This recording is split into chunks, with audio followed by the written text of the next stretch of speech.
Hey everybody, this is your daily dose of all things royal. Welcome back, my gorgeous good-looking friends. It looks like the two useful idiots are being used again for distraction. I'm sure many of you already know by now of this story of Meghan and Harry allegedly asking to hitch a ride on Air Force One back to the United States after the Queen's funeral. Let's take a deeper look at this article. Highlighted in yellow, it says there had been other attempts by the Sussexes to join forces with the Bidens. A central point of their outreach was the Invictus Games, held in The Hague in the Netherlands in April 2022. It was the first games since the couple had exited the royal family. Prince Harry created the games to honor wounded warriors, and the event already had been a bonding point between Harry and the Bidens. The First Lady wanted to attend the 2022 Games, per a source close to her.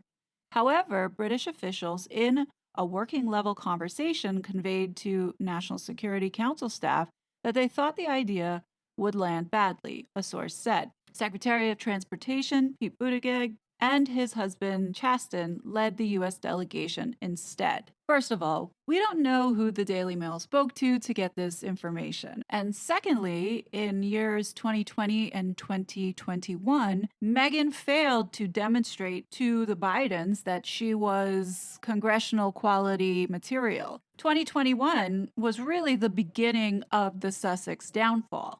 In the United States, it was not so much the Oprah interview or even Meghan calling upon senators, because clearly the media had reported actually the opposite, praising Meghan for being so brave and being a champion for the Black community as well as women's rights. While reporting across the pond reflected differently than the reporting here in the United States, the temperature check of the rest of the world and what Meghan and Harry were doing was received negatively, considering Meghan and Harry, specifically Harry, had no business in inserting himself in American politics. Even though Meghan and Harry were part of helping the Biden campaign get elected in the 2020 elections and lobbying, even though neither of them were registered to do so, in pushing certain policy reforms within the US government. The Biden family support for Harry and Meghan began really when Harry shot himself in the foot by saying this. Prior to January the 6th, where I warned him that his platform was allowing a coup to be staged. That email was sent the day before, and then it happened, and I haven't heard from him since. Of course, it would make sense for the Bidens to distance themselves because of Harry's involvement with our government. This goes back to the 3-part series that I created, and I can't stress it enough that the information that's in these 3 videos does pertain to everyone here who is concerned about their freedom. These people are directly jeopardizing that. And it's so important that this gets called out. I wish the Heritage Foundation would talk about it. I know that there's quite a bit of people who don't want to hear about any of this political stuff, but hear me out for the next minute and then decide to turn it off if you don't like it. You see, no one cares about Meghan Markle's career, marriage, potwalks, and constant need for attention. This distraction right now is taking attention away from the people who are in process of taking away your freedom and rights. Over the last several weeks, there have been bombshells being dropped during these Judiciary Committee hearings, exposing the weaponization of the U.S. government against its people. This was another week with bombshells being dropped from the IRS whistleblower, and then today talking about the weaponization of the federal agencies against the American people. And what's coming out in hard factual evidence is that the Biden family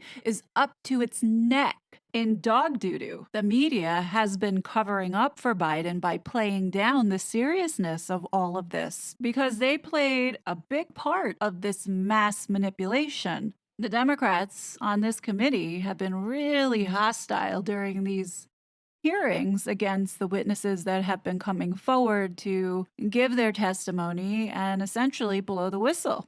Excuse me, point of order. I know that witnesses usually have 5 minutes. I see 10 minutes on the board. Is it going to be 10 minutes We'll for give him every 5 witness? minutes, but we're pretty lax with this. We'll let him go for We a are? little, yeah. I've seen you ham.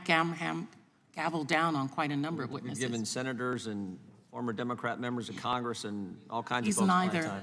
I He's know. neither. I'm just saying in past history. Okay, in okay. committee. But Let's just we'll watch give you, the time for all the witnesses. and if then. you want to cut him off and censor him some more, you're welcome to do it. Oh, that's not my job. That's your job. Why don't you threaten a witness so that they can not want to be a Mr. witness? Kennedy is recognized for his opening statement. We'll give. That woman is Stacey Plaskett, and she is the ranking member of this committee, meaning she's number 2, who has been race baiting throughout this process, deflecting. She's a real nasty piece of work. Who was the people at Twitter. individual that gave you permission to access the emails? Well, the attribution from my story is sources at Twitter, and that's what I'm going to refer to. Okay. Did Mr. Musk contact you, Mr. Taibbi? Again, the attribution from my story is sources at Twitter. Mr. Schellenberger, did Mr. Musk contact you?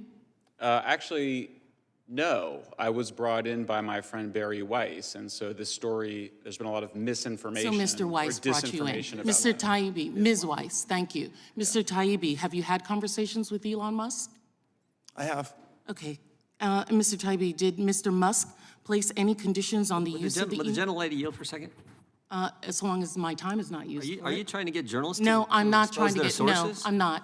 Well, I it am sure sounds asking, like it. no, well, if you will let me finish. Yes. Yes? there's- Okay, thank you. And the FTC investigation of Twitter, you knew that they were investigating Twitter before the time period that Mr. Musk came on? I was aware of it, yes. And the FTC was concerned with user data being hacked or used? Is that correct, that they didn't have enough checks and balances on that data? Well, I wasn't privy to that part. Have you seen the consent decree?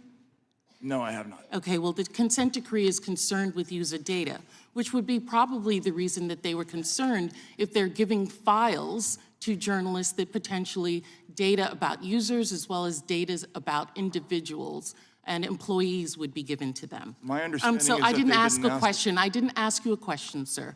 Okay? Yes. I thank the gentlelady for yielding. I just think this is interesting. First, the FTC is asking for your backgrounds, and now the ranking member of the Committee on the Weaponization of Government is asking for your sources. If I that never doesn't asked them raise- for their sources. Yes, I you did did, and not we- ask for sources. You know what? I asked The if they were gentlelady is not- talking the to gentlelady Elon is Musk. not And they recognized. said that they were not talking. Well, you are not going to say, I will I've yield asked back for to, I sources. will yield back to the Thank gentlelady. you. I thank her for With yielding. respect, you asked me who gave me I asked you who files. gave it to you, and once you said they were your sources, I then asked you if you had spoken with Elon Musk. I did not ask you who those sources were. The For gentlelady the from record. Keep the Wyoming is record correct. recognized. In my opinion, Stacey Plaskett comes across as combative and hateful, especially whenever she talks about the former president, number 45. Here she is on MSNBC, leftist media outlet, in which she Freudian slips by saying this. Having Trump not only have had the codes, but now having the classified information for Americans and being able to put that out and share it in his resort with anyone and everyone who comes through should be terrifying to all Americans, and he needs to be stopped. So today, she, along with her peers, went ahead and attacked Robert F. Kennedy Jr. in this hearing. Now, for those that don't know who he is the son of the late Senator Bobby Kennedy, who was the brother of John F. Kennedy. You might recognize who his sister is. Rory, seen here with Prince Harry and Meghan Markle on the night that she gave them this Ripple of Hope Award for fighting structural racism within the royal family. Bobby Kennedy Jr. did criticize his sister and was baffled as to why this award was given to two people who clearly did not deserve it. Anyhow, Bobby Kennedy Jr. is running for president, and the Democrats do not like that he is going against his own party in policy and also against Joe Biden. So today was a complete assault by the Democrats onto Bobby Kennedy Jr. He was there today to testify of being a victim of the weaponization of the federal government by being censored and deplatformed across YouTube, Instagram, Twitter, in an attempt to shut him up and put a wrench into his political campaign for presidency. The reason why this is happening is because he is not towing his party line, and supporting some of the things that have been going on. And he's speaking out about it. So, in the beginning of this hearing, Stacey Plaskett, as well as the other Democrats, wanted to get Bobby Kennedy's testimony and ban him from testifying today by throwing out all these accusations and filing for him to be removed. Why are we here? Why? You know, that's been the question that quite a number of people have been asking me. Why are you having this hearing? What does this have to do with inflation? What does this have to do with the cost of living? What does this have to do with the everyday lives of Americans, the thing that the Republican Party said that they would focus on if they had control of the House? Why would the Republican leadership and the committee majority give a hearing and a platform to the witnesses today, specifically to Mr. Kennedy? So she continues and goes on this rant about Bobby Kennedy Jr. and painting him in this horrific light. I want to apologize in advance. Robert F. Kennedy Jr.'s voice is a tad bit difficult at times to listen to. He has a condition called spasmodic dysphonia. It's a rare condition that affects the throat, and it causes the voice to break during speaking and can make the voice sound tight, strained, or even breathy. So I just wanted to put that out there. I'm asking you to please sit through it. I would have read out the transcript, but there's no transcripts of this hearing. So, do the best. I picked out really important things that he has said that should resonate with everyone on what is really happening. And address one of the points that was brought up, I think an important point by the ranking member, that this body ought to be concerning itself with with issues that impact directly the American people. The rising price of groceries, 76% over the past 2 years for basic foodstuff, the war in Ukraine, the inflation issues, the border issues, many, many other issues that concern us all as a nation. We can't do that without the First Amendment, without debate. When I gave my speech, my announcement speech in Boston 2 months ago, YouTube, I talked about all those issues. I focused on grocery. I focused on the fact that working class people can no longer afford to live in this country. I talked about inflation, all the issues that deeply concern you and that you've devoted your career to alleviating those issues. 5 minutes into my speech, when I was talking about Paul Revere, YouTube deplatformed me. I didn't talk about vaccines in that speech. I didn't talk about anything that was a verboten subject. I just was talking about my campaign and things, the conversation that we ought to be having with each other as Americans. But I was shut down, and that is why the First Amendment's important.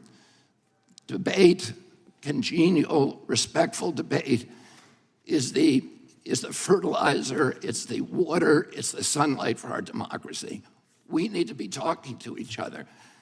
Now, this is a letter that many of you signed, many of my fellow Democrats. I've spent my life in this party. I've devoted my life to the values of this party. 102 people signed this. This itself is evidence of the problem that this hearing was convened to address. This is an attempt to censor a censorship hearing. The charges in this, and by the way, censorship is antithetical to our party.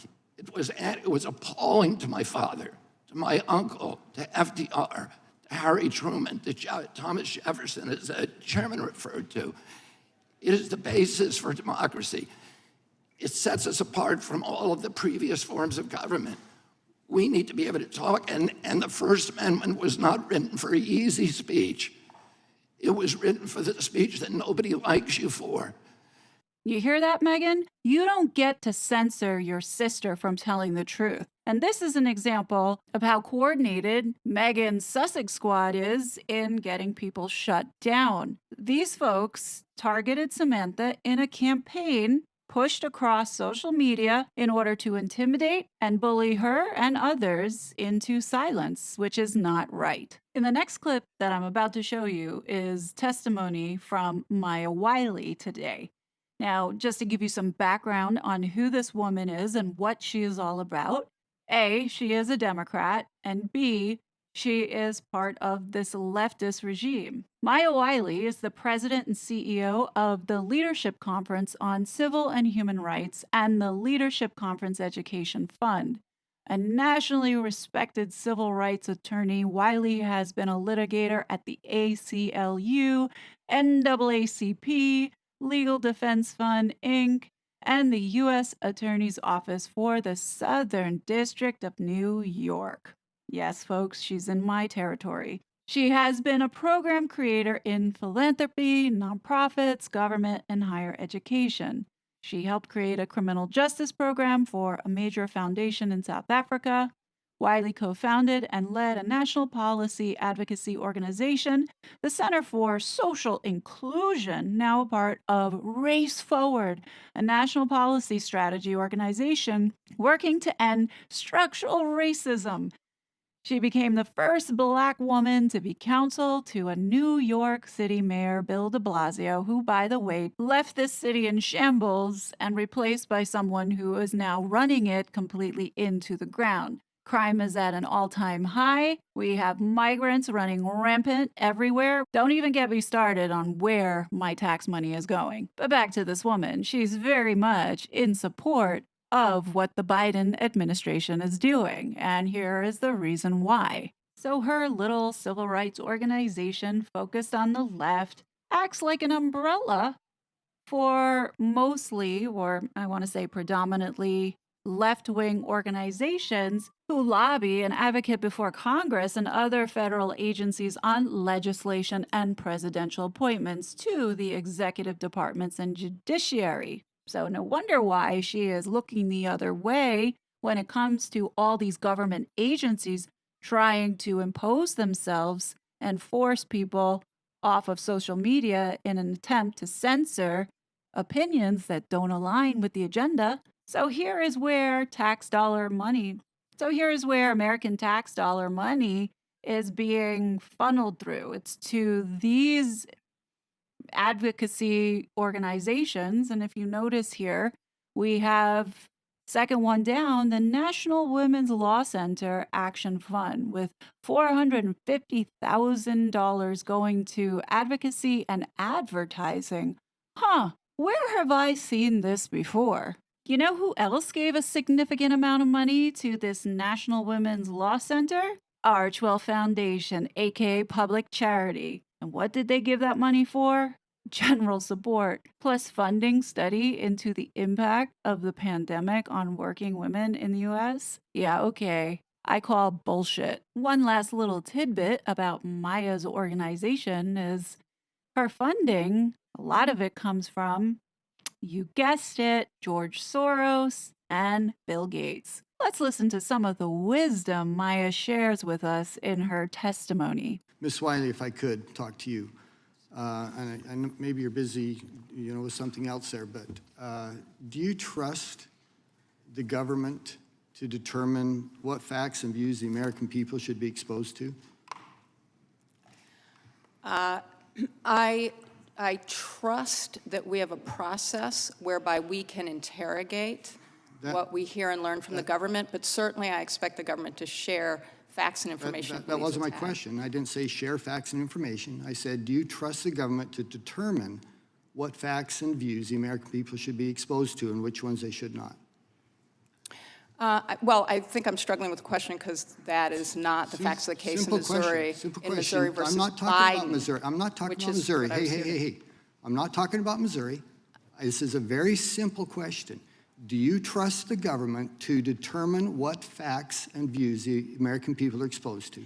I am not aware of any action of the government Okay, that I'm gonna tells the take that- American public what facts they should be exposed to. You're not aware of that? No, I am not.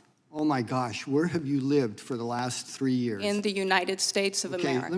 let me ask you. China suppresses free speech. Is that a good thing? No, of course not. Iran, mullahs there suppress free speech. Is that a good thing?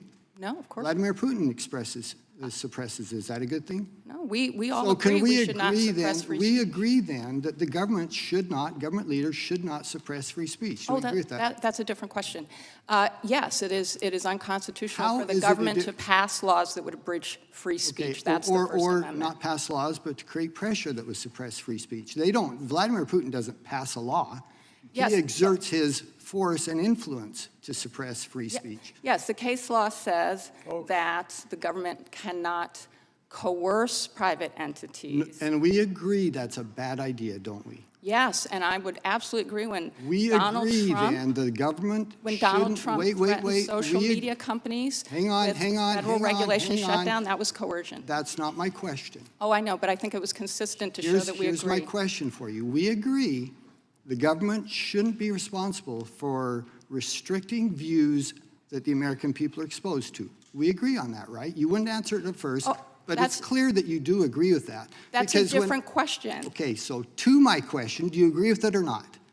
I agree that the government should not violate our Constitution. Do you agree with my question?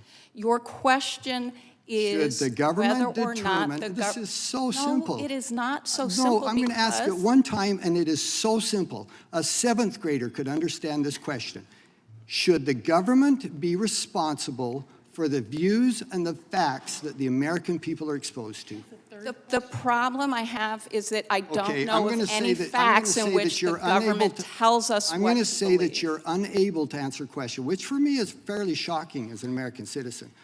Let me ask you now then, having concluded that you're unaware of suppression of free speech in the last several years, what about, for That's not example, actually what I said, but thank you. do you think it was appropriate for the FBI to pressure private companies to censor and take down posts that the government disagreed with? Was that appropriate? I'll give you an example that you were unaware of. I'm glad you're aware of it now. Was that appropriate for the government to do that? Sir, the only thing that is appropriate for the government to do is what it is lawfully allowed to do both under the Constitution and the laws of this country, Which is? which is to conduct its criminal investigations appropriately to our laws and to our policy. So they didn't have the ability then to go to these private companies and to say they can't There are allow these views to there are instances in which, in order to protect the integrity of a criminal prosecution, they may ask. Sometimes news agencies and others certainly to agree with withhold. that. Was that the case Yeah. here? Was there any criminal prosecutions involved with these cases? Not that I'm There were aware of. criminal investigations are not prosecutions. Okay, criminal And also investigations? the integrity of criminal. Were there any criminal investigations regarding these examples? Which examples are those, sir? For example, anything regarding the Hunter Biden laptop? Well, there are lots of things that have been said in public media about Hunter Biden's laptop. There was a criminal investigation, in fact, a plea in that case. Does it bother you that 51 former intelligence officials made a determination that the Hunter Biden laptop was Russian disinformation, which they admit, by the way, they had no evidence at all that that was true. Zero evidence that that was true. Does that bother you they did that? What bothers me tremendously is that while there are a lot of things we should be talking about with regard to whether or not the government at times exceeds its authority, that includes whether or not government exceeds its authority when it tries to censor or interfere with research or research institutions, where any White House official, such as Donald Trump, actually threatens the full power of the federal government, including the threat to shut down social media because they put a fact-check label on a tweet. Expired.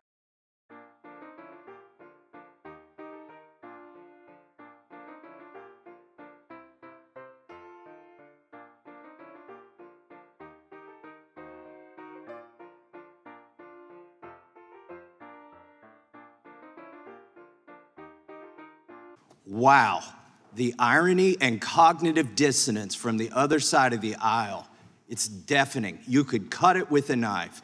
They are at the same time denying that censorship is occurring, but suggesting that there's more material that needs to be censored. This is a hearing on censorship that began with an effort, with a formal motion from the other side of the aisle to censor Mr. Kennedy. They do not want him to speak. Yet that is the topic of this hearing. They have kept him from speaking. A collusion between the government and private organizations.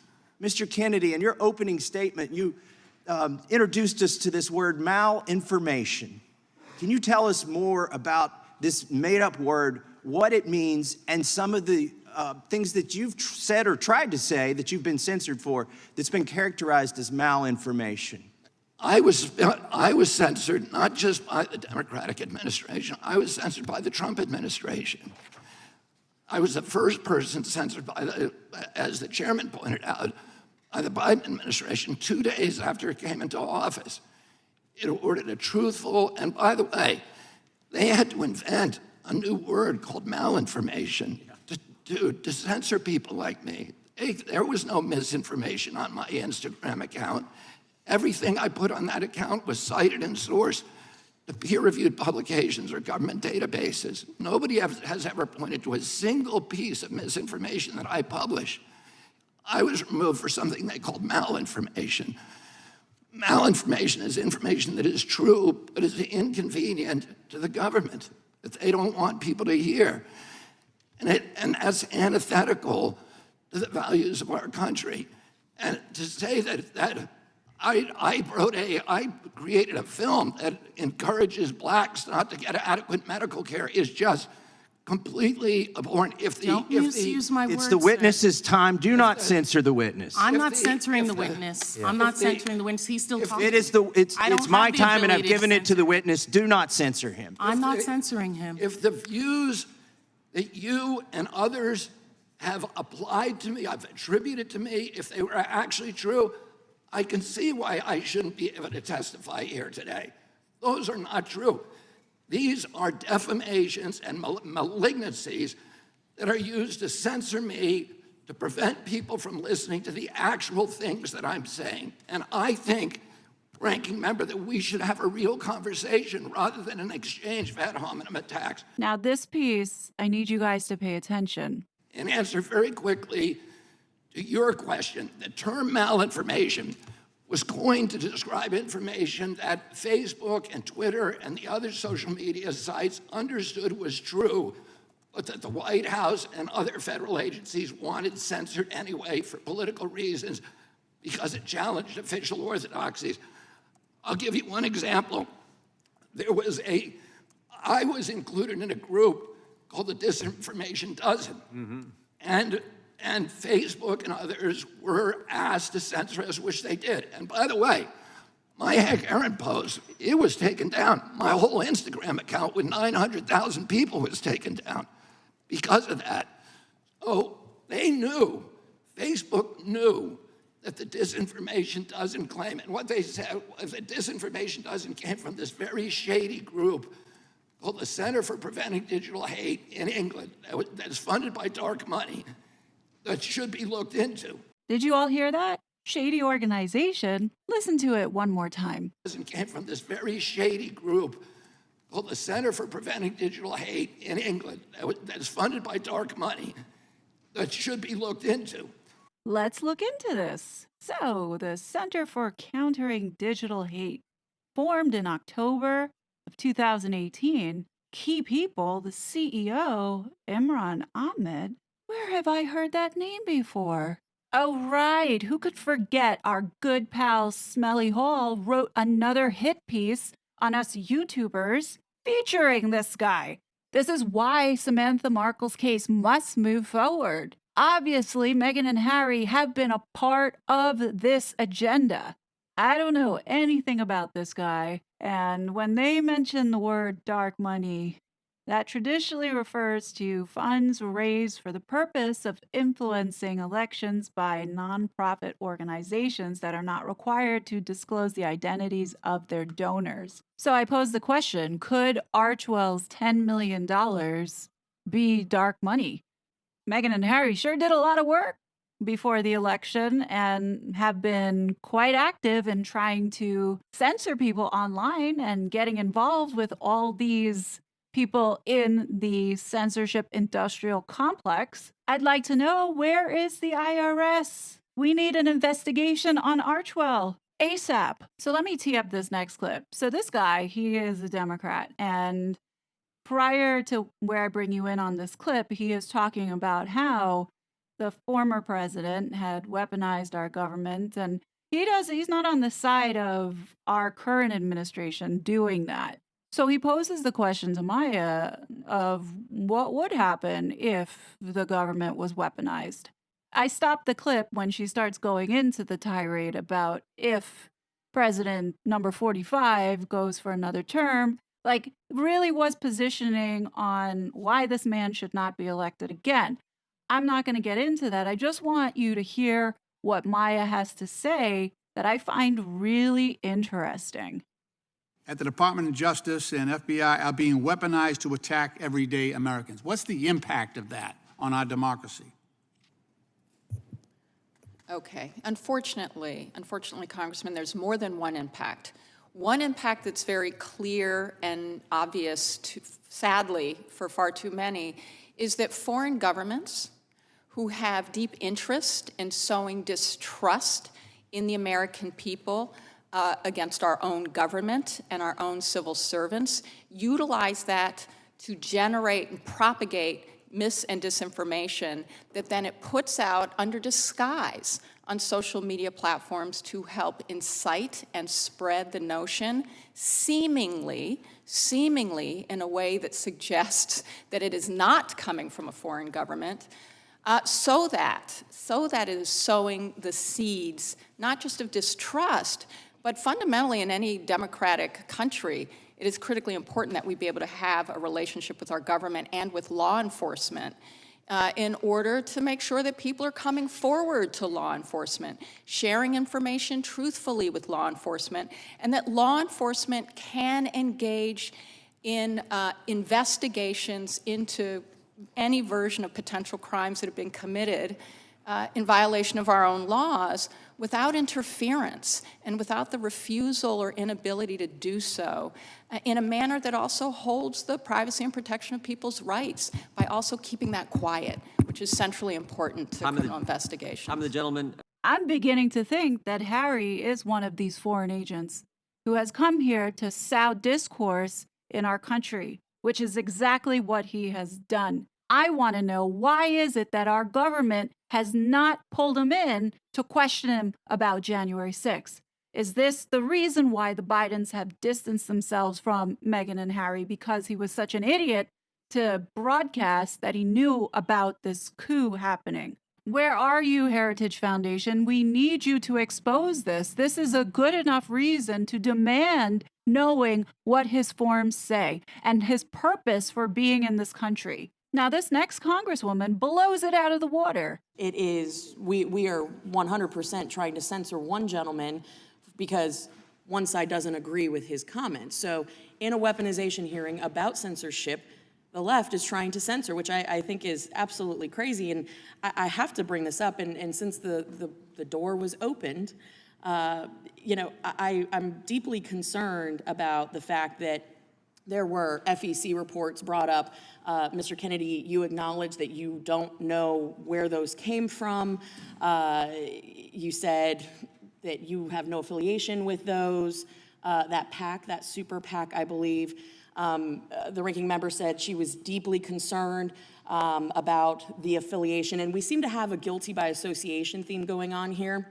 And so I just have to state for the record that I myself am deeply concerned about the affiliation of the convicted sex trafficker, Jeffrey Epstein, of which the ranking member took campaign donation money from. So I think that's the beauty of the First Amendment, is that we have a right to say what we want to say, but we also have the right to be offended. Oh yeah, another bombshell that was dropped that doesn't seem to be picked up by the mainstream media is this little gem that was dropped today.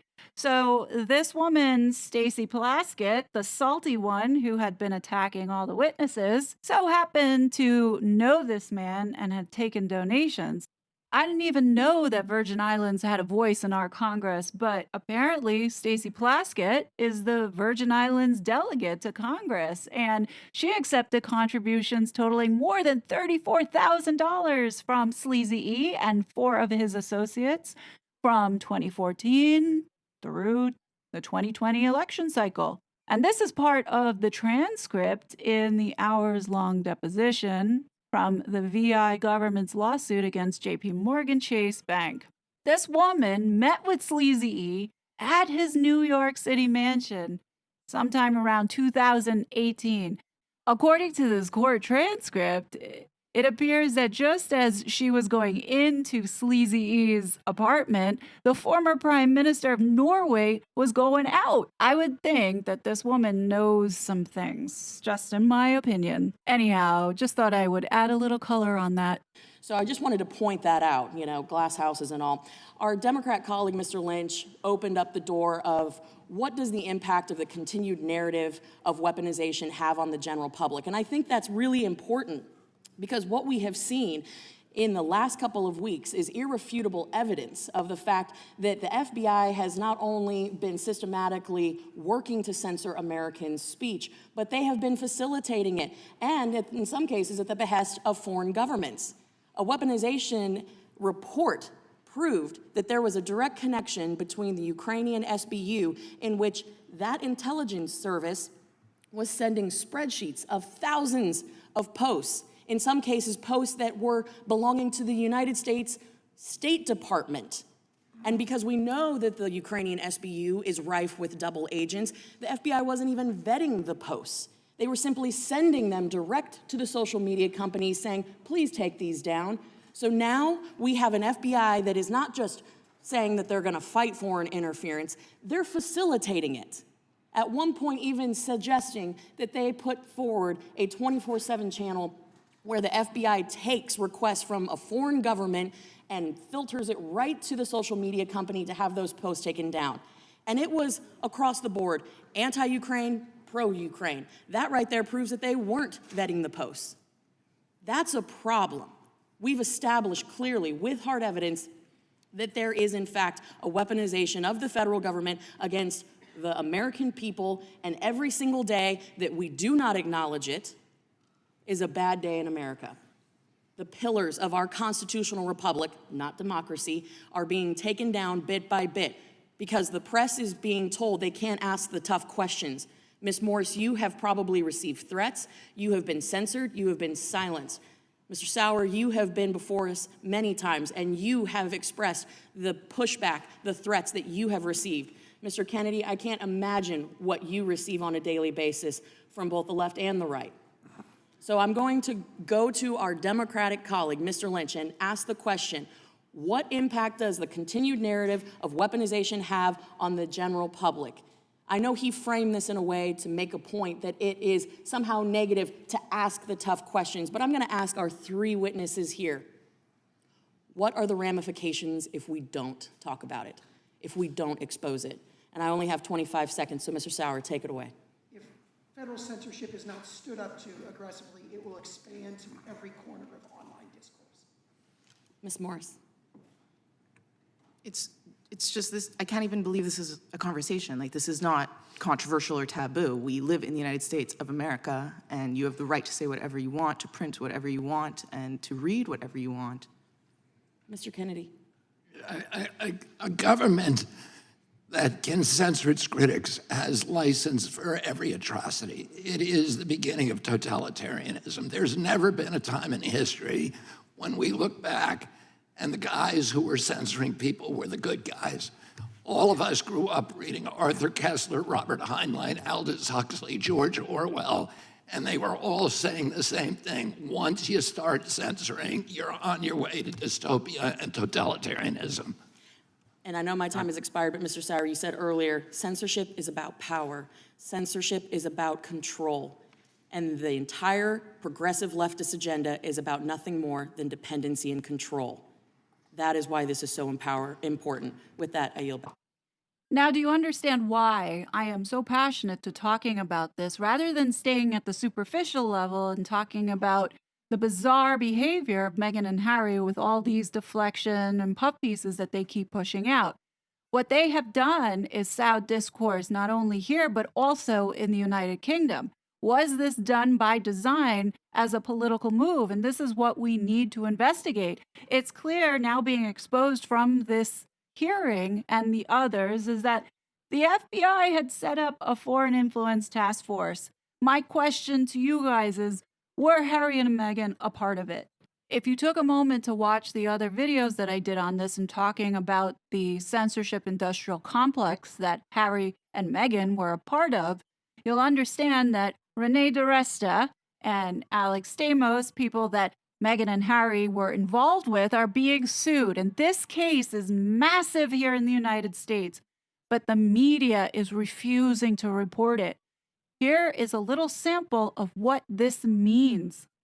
I'm so grateful for that segue from Mr. Golden, because we're about to talk about hard evidence here. It's really ironic this hearing is covering the left's censorship of opposing viewpoints, and you've all seen it on display all day long. They've been doing exactly that. They've been trying to bully and defame our witnesses and try to cover up their opinions. They actually began the hearing with a motion to prevent them from testifying. You can't make this stuff up. It's on broad display for everybody. They did the same thing yesterday in the hearing with the IRS whistleblowers. You know why? Because the Democrats are panicked right now.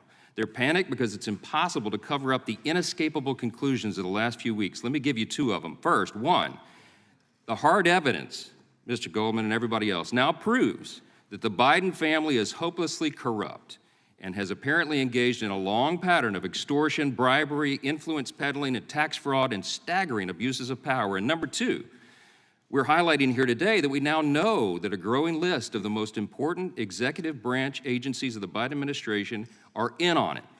They've also been corrupted. They've been weaponized to help cover all this up, the first family's crimes. When we summarize all this stuff, it sounds like a premise of a dystopian novel or something, but it's actually happening right now on our watch.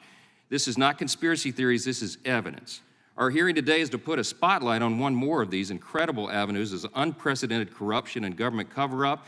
And here again, a federal court has just affirmed all that hard evidence. It proves that the White House, the Department of Justice, and the FBI, among other agencies, threatened and coerced the social media platforms to censor and suppress disfavored viewpoints and conservatives' social media posts online. I'm grateful we have with us today two individuals, Mr. Kennedy and Ms. Harris, who are directly impacted by that censorship, and a third, Mr. Sauer, who we're about to speak with, serving as lead counsel in the landmark lawsuit against the federal government on this issue. Let's talk facts. The American people are not aware of the magnitude of this case, Mr. Sauer, and its profound implications, because most of the mainstream media is in on it too, and they're trying to bury the story. In brief, in May of last year, the attorneys general of my state, Louisiana, and the state of Missouri filed suit in U.S. District Court of the Western District of Louisiana. This blatant censorship. They went after the blatant censorship by the Biden White House in 9 of its federal agencies. 2 weeks ago on Independence Day, the district court issued a truly extraordinary 155-page court opinion, a ruling granting the plaintiff's request for preliminary injunction. Mr. Sauer, your lead counsel in that litigation. You referenced some in your opening statement, but let's do it again here because they don't seem to be paying attention. Can you give a summary again of some of the key components of that opinion and the basis for it? I know you mentioned there were 82 pages of detailed factual findings, right? That is correct. 82 pages, 577 citations of the record evidence.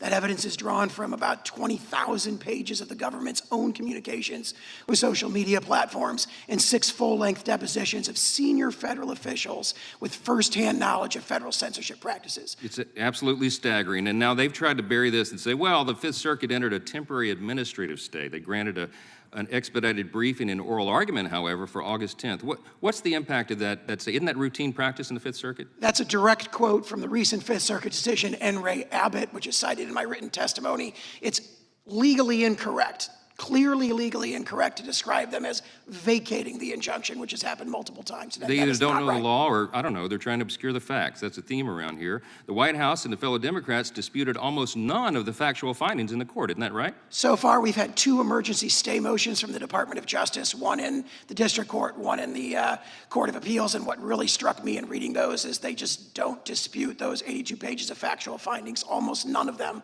are directly disputed in what they've filed so far.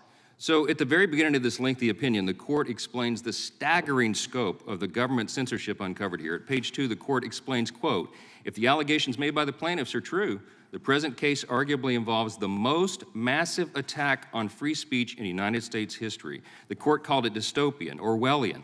How broad has this attack been? How many Americans have been censored, do you think? There's judicial findings again and again in the opinion of millions of American voices silenced by these efforts. And it had profound impacts. We know, we just saw the poll and the data that's been entered here, facts, not conjecture, that it probably changed the outcome of the election. The court noted that they suppressed, among other topics, the Hunter Biden laptop story, and the court noted, not you, not me, not Republicans, that millions of Americans were not exposed to that story. Had they been, we know they might have voted differently. We'll never be able to unwind history, but wow, I mean, the profound impacts. What are some of the other categories of speech that the government suppressed with its unconstitutional scheme? Well, the court made findings on that. I just quote them: opposition to COVID-19 vaccines, opposition to COVID-19 masking and lockdowns, the lab leak theory of COVID-19, opposition to President Biden's policies, statements that the Hunter Biden laptop story was true, opposition to the policies of government officials in power. All were suppressed. And that's just some examples, many other examples in the court's findings and in the discovery in the case. I so wish I weren't out of time. I yield back. Add Meghan Markle to this list, because if anybody who said anything that was criticizing her bad behavior, they were labeled racist and a hater. And if you were unfortunately a middle-aged white person, you were then targeted. Those Bot Sentinel Fugazi reports are evidence to show that there were active campaigns targeting people in order to deplatform them. Now, I would be interested in understanding, why is it that they only focused on people in London to get forced off of YouTube and Twitter? Is it because Americans are protected under the First Amendment? I think that has something to do with it. And considering we know that Harry is a part of this censorship industrial complex and involved with these people, it wouldn't be such a hard stretch to go after Prince Harry now if he touched any one of us here. I don't think Harry and Meghan would want a class action now on top of everything else that they've been going through. What's happening here in the US is some really serious stuff, and we all need to be aware. I want to say something I think that's more important, and it goes directly to what you talked about, ranking member, which is the need, this toxic polarization that is destroying our country today. And how do we deal with that? This kind of division is more dangerous for our country than any time since the American Civil War. And how do we deal with that? How are we going to, every Democrat on this committee believes that we need to end that polarization. Do you think you can do that by censoring people? I'm telling you, you cannot. That only aggravates and amplifies the problem. We need to start being kind to each other. We need to start being respectful to each other. We need to start restoring the comedy to this chamber and to the rest of Americans, but it has to start here. Couldn't agree more. And this is what Meghan Markle had brought to the UK. As a result of Meghan Markle being given a global platform, she has weaponized it to sow hatred and division, as well as attempt to take down an institution that I believe was provoked by some political angle here in the United States. Look what's happening now in the UK. Just recently, this writer, Nadine White, wrote this article and stirring up racial tension again. If you guys don't recognize the name Nadine White, she is an actual vile Sussex squatty who has been vicious towards Prince William and Catherine, gaslighting everyone online in the name of Meghan effing Markle. Her tweets were so vile, she actually got suspended. That should tell you something. I thought that this was important to bring to you guys today. It's totally your choice to ignore it and keep focusing on things that don't matter or stay distracted. But don't come complaining when comments are being censored or your kids are being indoctrinated and exploited. What if you end up losing your bank accounts and can't get another account because of so-called disfavored speech? Or even worse, being restricted and even to a certain degree penalized because of things you may have said in the past, or what religion you may practice, or the people that are associated with you, directly or indirectly. Imagine being restricted on where you can go or who you can see, as well as the mode of transportation that you want to take, because you're out of carbon footprint credits. And your little digital ID card says you're missing one vaccination, and hypothetically speaking, can't buy a plane ticket to go see your dying friend, or even worse, course, your license gets suspended because it's all digitized, and you can't travel on the road to go to your job, to make money, to take care of your family. And worst of all, you've been censored and cannot express how sucky your life has become. These two very destructive people need to be brought to justice, and they need to be exposed. So please like, share this video wherever you can. Share the other 3 videos, but we need awareness so people can understand that this is serious. But what do you guys think? As always, I will be back with more content. But please, until then, be safe, and I'll talk to you later. Bye. It was such a fraud.